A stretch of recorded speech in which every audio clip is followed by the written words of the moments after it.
Em 100% das vezes que um paciente chegar para você dizendo que está sentindo uma dor no peito, você tem que pensar obrigatoriamente que aquela dor tem origem cardíaca, que aquela dor pode estar significando que o paciente na sua frente está infartando. Mas algumas vezes, por incrível que pareça, você vai mandar rodar o eletro desse paciente, vai pedir troponina e ver que ele não está infartando.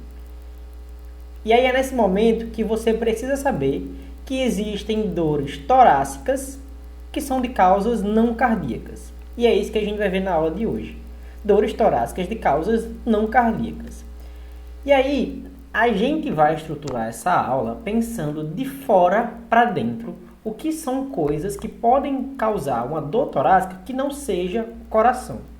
De fora para dentro a gente vai estruturar essa aula primeiro falando de causas psicogênicas, que estão fora do nosso tórax, causas psicogênicas. Entrando mais um pouco, a gente vai para causas dermatológicas, que estão ali na altura do nosso tórax. Já aprofundando um pouco mais, a gente chega nas causas músculo-esqueléticas. A gente vai ter um tópico para falar da principal causa músculo-esquelética que existe de dor torácica não cardíaca. Mais para dentro um pouco, a gente tem a causa gastrointestinal. E entrando ainda mais, a gente tem a causa pulmonar. Se você estruturar esse seu raciocínio de fora para dentro do que é que pode estar causando uma dor torácica não cardíaca, isso vai lhe ajudar na hora de pensar em potenciais diagnósticos para aquele paciente ali na sua frente.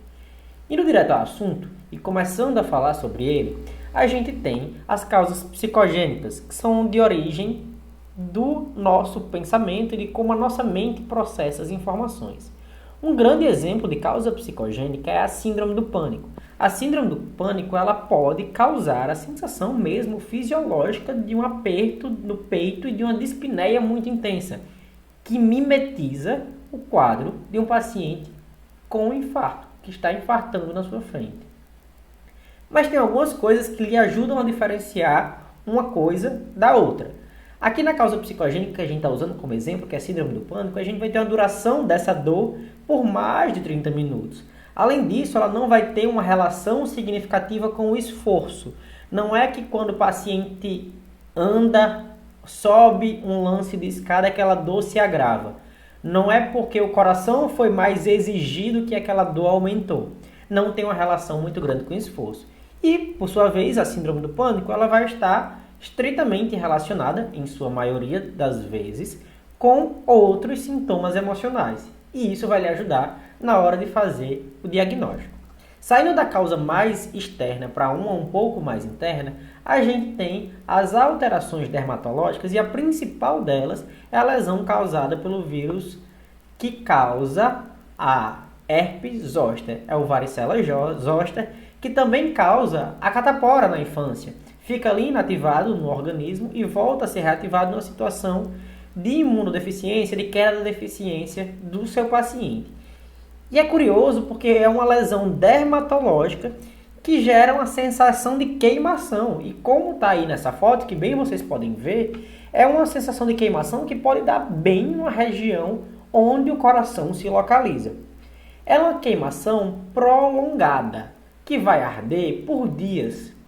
E ela tem uma característica específica, que ela segue o dermátono. Ela segue o feixe de dermátono ao qual ela está ocupando. E além disso, quando você tirar a camisa desse paciente, você vai ver essas lesões em rache vesicular. Vesículas aglomeradas em formato de linha, que não atravessa para o outro lado do tórax. Ela fica presa àquele dermátono em específico. Agora que a gente aprendeu a causa dermatológica, a gente entra mais um pouco, indo para qual, naquela nossa sequência inicial, as causas músculo-esquelética. E aqui a gente tem como a grande representante da causa músculo-esquelética a costeocondrite. Dá uma olhada nessa imagem aqui.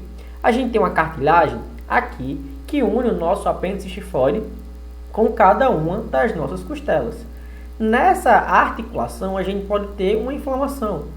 E ao ter uma inflamação, a gente vai ter uma dor intensa sempre que essa articulação aqui se movimentar. E quando é, Gabriel, que essa articulação se movimenta? todas as vezes que você respira. Todas as vezes que você respira, essa articulação se movimenta. Ou seja, essa dor é uma dor que vai estar doendo, mas dói ainda mais quando você tosse ou faz uma inspiração profunda. Na hora que você puxa o ar muito forte, essa cartilagem se mexe muito, ou quando você tosse, ela também se mexe muito. Por sua vez, ela é uma dor que melhora quando você está em repouso, quando você está relaxado, quando você está parado, ela não dói tanto, porque essa articulação não se mexe tanto. Conseguiu compreender? Conseguiu acompanhar? Agora a gente vai para as causas gastrointestinais. E aqui a gente tem dois grandes representantes nas causas gastrointestinais. Começando pela primeira delas, que é a doença do refluxo gastroesofágico.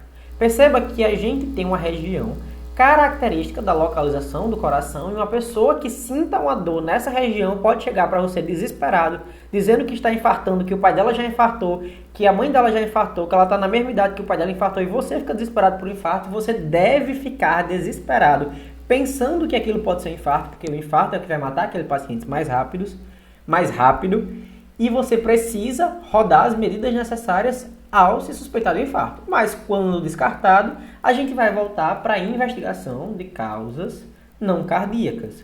E aí, a gente está falando aqui de uma doença que causa irritação do esôfago pelo mau fechamento desse esfíncter aqui, que deveria impedir o refluxo do ácido. O refluxo do ácido deveria ser impedido pelo fechamento desse esfíncter, que fica frouxo nessa doença. E aí o paciente tem uma dor em queimação, que acontece alguns minutos, 30 minutos, por exemplo, após a alimentação, que dura cerca de 10 a 60 minutos, que é o processo de ápice ali da digestão do alimento a nível estomacal e produção do ácido do estômago.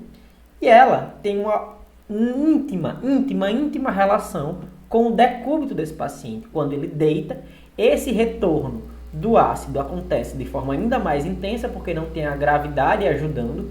Esse retorno acontece ainda de forma mais intensa e arde muito mais. E aí, sabe qual é o ponto-chave dessa dor? É que ela, na hora que você toma um antiácido, ela resolve.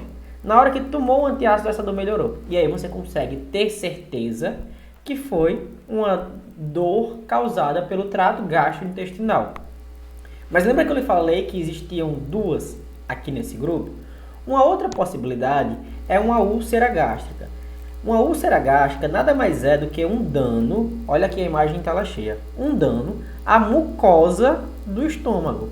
É uma dor em queimação. Se ela acontecer aqui em regiões mais superiores do estômago, ela está muito próxima ao tórax. Óbvio que em regiões mais inferiores, ela tende um pouco a não simular muito uma dor de origem cardíaca. Mas quem sabe possa lhe confundir com a irradiação. Doutor, eu estou sentindo a dor aqui mesmo no meu epigastro. Não é bem no tórax, mas será que não é uma dor cardíaca que está irradiando, descendo?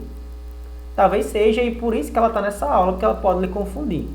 Então, é um dano à mucosa que, olha só, alivia com a alimentação, diferente da anterior. Porque a alimentação, ela ocupa esse espaço que o ácido está torrando o estômago do paciente. A partir do momento que o alimento ocupa esse espaço da úlcera, ele diminui a sensação de queimação. É como se eu colocasse um esparadrapo em cima. Coloquei o alimento forrando aquilo ali e diminui o contato do ácido com a mucosa que está estragada, que está sendo digerida pelo próprio estômago. E também melhora com o uso de antiácido. Então vamos lá, voltando para o nosso calendário da nossa aula. A gente falou todas essas e faltam somente agora as causas pulmonares. E em causas pulmonares nós temos três principais. Três principais que você precisa saber para dar um diagnóstico de dor torácica. E aí vamos começar pela primeira. A primeira dor possível aqui no pulmão é uma dor de uma doença chamada pleurite. Ite, inflamação. Pleura de pleura. Então a pleura inflamada, a pleurite, é uma dor mais lateral à linha medial do tórax. Nessa imagem ele está mostrando aqui do lado direito do paciente. Mas se fosse aqui desse lado, você concorda comigo que ficaria bem próximo do coração? E aí você poderia confundir com a dor cardíaca. É uma dor que é lateral à linha média Só que se vier a formar epiema, vier a formar pus, esse pus costuma se acumular mais lá na basezinha do pulmão. Mas não obrigatoriamente uma pleurite, uma inflamação da pleura precisa formar pus, não precisa obrigatoriamente formar coleção. A coleção acontece mais na extremidade basal mais lateral do pulmão, às vezes até no dorso, mas também pode acontecer uma pleurite numa altura mais superior do pulmão. E aí, o que acontece com a pleurite? Ela é uma dor que piora sempre que você tiver uma expansão da caixa torácica. Ora, se a pleura se estica, se tensiona quando eu tenho uma expansão da caixa torácica, é óbvio que uma coisa que está inflamada, está irritada, vai doer muito mais nesse momento. Ou seja, sempre que você tiver tosse ou inspiração muito profunda, a pleurite vai doer muito. Uma dor de origem cardíaca ela não é para ser ventilatória dependente, que é o nome bonito para a gente dar quando inspira e dói. Ventilatório dependente. E aqui, outra coisa que vai acontecer na pleurite é que provavelmente o seu paciente, principalmente se tiver estado mais avançado, vai ter uma dispneia, vai ter uma falta de ar. Por dois motivos principais. Um, porque ele não consegue expandir o pulmão direito. E o segundo, que esse epiema, ele pode estar ocupando uma área tão significativa, que ele simplesmente tenha uma região do pulmão que não esteja conseguindo fazer trocas gasosas, porque está ali comprimido por aquele epiema, e aí precisa drenar esse epiema de tão volumoso que está e está deixando esse paciente com dispneia. Mas eu falei que são 3 causas e agora a gente está indo para a segunda. A segunda que é uma das principais causas. Dá uma olhada nessa doença que a gente vai falar agora. Esta é a famosa embolia pulmonar. A embolia pulmonar é a obstrução da artéria pulmonar ou de um dos seus ramos de algum material originário do corpo. Pode ser um trombo, pode ser um tumor, pode ser uma bolha de ar, pode ser uma gordura. Gabriel conhecia essa doença como tromboembolismo pulmonar. O tromboembolismo pulmonar é a embolia pulmonar formada pelo trombo, mas eu acabei de dizer que outras coisas podem fazer essa embolia pulmonar. A gordura, o ar, um tumor naquela região. E essa é a diferença entre a embolia pulmonar e tromboembolismo pulmonar. E o que é interessante dessa dor é que, assim como a dor do infarto, ela aparece do nada, ela simplesmente aparece, é uma dor súbita. O paciente está ali tranquilo e simplesmente essa dor aparece. O tromboembolismo pulmonar, ou a embolia pulmonar de forma mais genérica, ela é extremamente associada a uma pouca oxigenação sanguínea. Porque o que acontece? Se a artéria pulmonar está sendo obstruída, eu não estou conseguindo irrigar o meu sangue com oxigênio. Eu não estou conseguindo irrigar o meu sangue com oxigênio. E por isso, se eu tenho pouca oxigenação sanguínea, eu tenho uma dispneia, mesmo no repouso. Não importa se o paciente está praticando atividade física e essa prática de atividade física ele não está conseguindo suprir. Mesmo no repouso, ele sente falta de ar. Mesmo no repouso. Lembra que eu falei que lá no infarto, quando eu exijo mais do músculo cardíaco, esse músculo cardíaco não consegue acompanhar e por isso o paciente pode vir a sentir uma falta de ar? Então, aqui, mesmo no repouso, mesmo sem eu exigir um músculo cardíaco, esse paciente vai sentir falta de ar. E aí, qual é o pulo do gato? Ela piora com repouso, com o movimento. Ele sente na falta de ar e piora com o movimento. Piora com o movimento assim como na cardio, mas aqui ele está em uma situação de repouso com essa dor que foi súbita, que foi abrupta. Na vida real, dificilmente você vai conseguir diferenciar de forma muito rápida um tromboembolismo pulmonar de um infarto, porque o paciente, beleza que ele provavelmente vai estar com falta de ar, mas você não vai saber se é uma falta de ar pela ansiedade dele estar achando que está infartando ou uma falta de ar de tromboembolismo pulmonar, a não ser que esse paciente seja um paciente que tenha tendência a formar trombo. Um paciente, por exemplo, que tenha uma trombose venosa profunda, um trombo lá no membro inferior dele, que dá aquele empachamento da panturrilha que vocês veem em exame físico de membros inferiores. O que acontece aqui? Um paciente que tem tendência à formação de trombo, ele é um paciente que tem a tríade de Virchow. A tríade de Virchow é como a gente consegue pensar que um paciente pode ter tendência à formação de trombo. Para você decorar, HEL, H-E-L, tríade de Virchow, HEL, H-E-L. Estado de hipercoagulabilidade, ele tem alguma doença no sangue que tende a formar coágulos. Estado de hipercoagulabilidade é estase sanguínea, um paciente que está acamado, que está com o membro imobilizado ou até mesmo tem uma insuficiência cardíaca. E por ter insuficiência cardíaca, o sangue dele não roda tão bem pelo corpo. E por não rodar tão bem pelo corpo, ele fica muito tempo em estase sanguínea, principalmente o membro inferior, que é onde o músculo cardíaco fica mais distante. E a terceira coisa do réu, hipercoagulabilidade, estase sanguínea, é lesão endotelial. Ele precisa ter alguma lesão endotelial em membros, ali naquele vaso sanguíneo, para formar o trombo, para ativar a cascata de coagulação responsável pela formação de um trombo. Então, qualquer paciente que fez uma tríade de Vichot, ele tem grande chance da formação de trombo, numa trombose venosa profunda, e esse trombo, da trombose venosa profunda, migrar pelo corpo e parar na artéria pulmonar e causar o tromboembolismo pulmonar. Fiz um potpourri aqui, uma mistura de pneumo com hemato, mas isso aqui é importante porque você vai encontrar isso na vida real. E aqui é um dos diagnósticos mais difíceis de se dar na prática clínica. E aí, para a gente fechar a pneumo e fechar essa nossa aula, a gente tem a terceira doença. Isso aqui é uma TC. Numa tomografia, você sempre tem que imaginar que o paciente, deixa eu pegar só aqui a apontador a laser, está com a cabeça para lá, entrando na tela, a cabeça está lá para dentro e as pernas estão aqui, vindo para você, vindo na sua direção. Então, se ele está com a cabeça para lá e as pernas para cá, a gente tem que este é o pulmão direito e este é o pulmão esquerdo. Este é o pulmão esquerdo. Você percebe que o pulmão esquerdo não está ocupando toda a caixa torácica, ele está somente aqui nessa região. Significa que essa outra região está ocupada por outra coisa. Que outra coisa, Gabriel? Se está preto, é porque é ar. Está preto aqui, é porque está sendo ocupada por ar. E o que seria ar, onde não deveria ter ar no tórax? O famoso pneumotórax. Aqui, no pulmão esquerdo, a gente tem um pneumotórax e o direito não tem. O pulmão esquerdo tem, o pulmão direito não tem. A presença de ar no espaço pleural.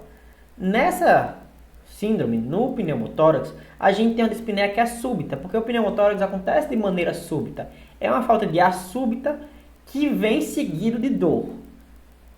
Então perceba, a gente tem um paciente que sentiu uma falta de ar e dor ao mesmo tempo. É uma dor que o pulmão não consegue expandir, logo ele não consegue respirar. Falta de ar e dor andam juntas. Mas é uma dor de característica pleurítica, porque é na pleura que está a inervação dolorosa. Uma dor pleurítica que é como se fosse uma pontada, uma furada. E a falta de ar desse paciente vai estar muito significativa e principalmente quanto maior for o tamanho desse pneumotórax. Porque esse pneumotórax pode ser do hemitórax inteiro ou um pequenininho pequenininho pneumotórax ali bem significativo que dá só uma dorzinha desconfortante para esse paciente. E aí esse aqui também é um desafio diagnóstico, porque você vai ficar muito em dúvida. Mas uma simples ausculta vai fazer com que você não perceba murmúrio vesicular nessa região mais inferior, nesse caso aqui, desse paciente. Você não vai perceber murmúrio vesicular ali presente. E isso vai ajudar você a pensar, putz, não tem pulmão aqui. Se não tem pulmão, eu posso pensar que essa dor é de origem pleurítica. Sempre, absolutamente sempre, primeiro descarte infarto. Para depois pensar nas outras coisas. Então, o nosso backup dessa aula fica da seguinte forma. Indo de fora para dentro, causas psicogênicas, causas dermatológicas, a costeocondrite, causas músculo-esqueléticas, as duas causas gastrointestinais e as 3 causas pulmonares que a gente viu nessa aula.